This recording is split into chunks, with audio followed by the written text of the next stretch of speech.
তাগদ দিয়া রাইট আরো আরো আরো ভালো করে চিন্তা করে ফুল এই যে সেলফ ডিফেন্সের ক্যাম্প মানে কোন উদ্দেশ্য নিয়ে করেছেন? উদ্দেশ্য মেয়েদেরকে নিজেদের প্রোটেক্ট করবার জন্য একটাই উদ্দেশ্য যে মেয়েরা মেয়েদের মতো করে প্রোটেকশনটা নিই। শুধু পড়াশোনা করলেই হবে না, এটা একটা শারীরিক কষ্ট। আমাদের স্কুলগুলোতেও শুরু করেছে, সমস্ত স্কুলে মেয়েরা যেভাবে আসছে দিন দিন, যেভাবে আপনারা নিজেরাও জানেন সাম্প্রতিককালে যেভাবে আমাদের সারা ভারতবর্ষ জুড়ে মেয়েদের উপরে যেভাবে মানে আমাদের অত্যাচার চলছে, রাস্তাঘাটে মেয়েরা সিকিওর নয় হাঁটাচলা করতে গেলে। সুতরাং নিজেদের কাজ নিজেদেরকেই করতে হবে। ওই জন্য এই প্রশিক্ষণ শিবির ছোটোর থেকেই এরা নিজেদের মানসিক গঠনটা তৈরি করুক, শারীরিক গঠনটা তৈরি করুক, যাতে কেউ সামনে এসে অ্যাটাক করলে তারা যেন নিজেদের প্রতিরোধ করতে পারে। এই জন্য এই উদ্দেশ্য আমরা স্কুল থেকেই এটা শুরু করতে চাইছি। আরও ছোটদের নিয়ে আমরা করব। আজকে জাস্ট এটা শুরুয়াত। 17 নম্বর ওয়ার্ড থেকে আমরা এই প্রশিক্ষণ শিবির আজকে আমাদের মিস্টার মনোহর ফিল্বি ছেত্রী, যিনি ব্ল্যাক বেল্ট, ওনাকে আমরা পেয়েছি কাছে। উনি আমাদেরকে বলেছিলেন যে এই প্রশিক্ষণে আমাদের সহায়তা করবেন, তাই ওনার সহায়তায় আজকে আমরা এই শিবিরটি প্রথম দিন শুরু করেছি। আজকে আমরা দুটো স্কুলকে নিয়ে করছি। আমরা 15 জন করে বলেছিলাম, তা 15 জন দিয়ে শুরু করব। তাই হয়েছে 15-20 জন হবে।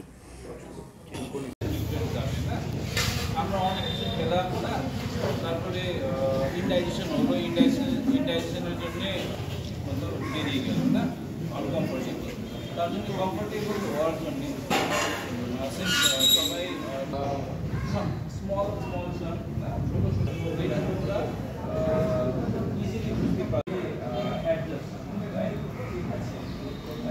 For example we can take very simple example, common কেউ অ্যাগ্রেসর কমন অ্যাগ্রেসিভ হয় যখন ও দেখবে যে সিচুয়েশনটা ওর পক্ষে, যদি আমার প্রথমে যে ইজি সিচুয়েশনগুলো আছে যেটাতে ইজিলি তোমরা যদি একটু প্রতিকার করো, এখান থেকে বের করতে হবে। বের করো এটাকে টার্ন করলে পরে তারপর কম টার্ন। এবার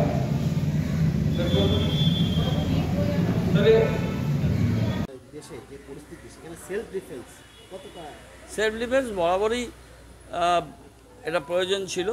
এটা খালি মেয়েদের বলে নয়, আমার মনে হয় বোধ মেল এবং ফিমেল তাদের সবারই এটা দরকার। নিজেকে সেলফ ডিফেন্স আয়ত্ত করা, নিজেকে রক্ষা করা, এটা একটা খুব ফান্ডামেন্টাল জিনিস।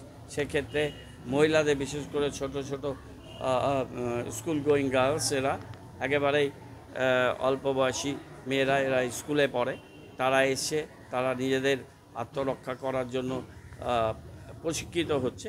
এটা ওয়ার্ড কমিটির থেকে উদ্যোগ নেওয়া হয়েছে, এটা খুব ভালো উদ্যোগ। একজন ব্ল্যাক ক্যাট তাদের প্রাথমিক এই প্রশিক্ষণ শিবিরে 1 মাস ধরে প্রত্যেক রোববার সকালবেলায় টেন্ড আপ করবেন। তারপর দেখবেন যে এটা ফলো আপ আরও কিছু করার দরকার হলে নিশ্চয়ই করবে বা নতুন ব্যাচকে করবে। এটা খুব ভালো একটা উদ্যোগ।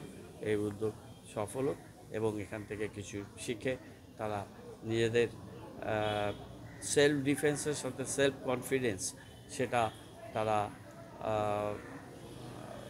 আর্ন করবে এবং সেটা তাদের ভবিষ্যৎ জীবনে কাজে লাগবে, এটা আমরা বিশ্বাস।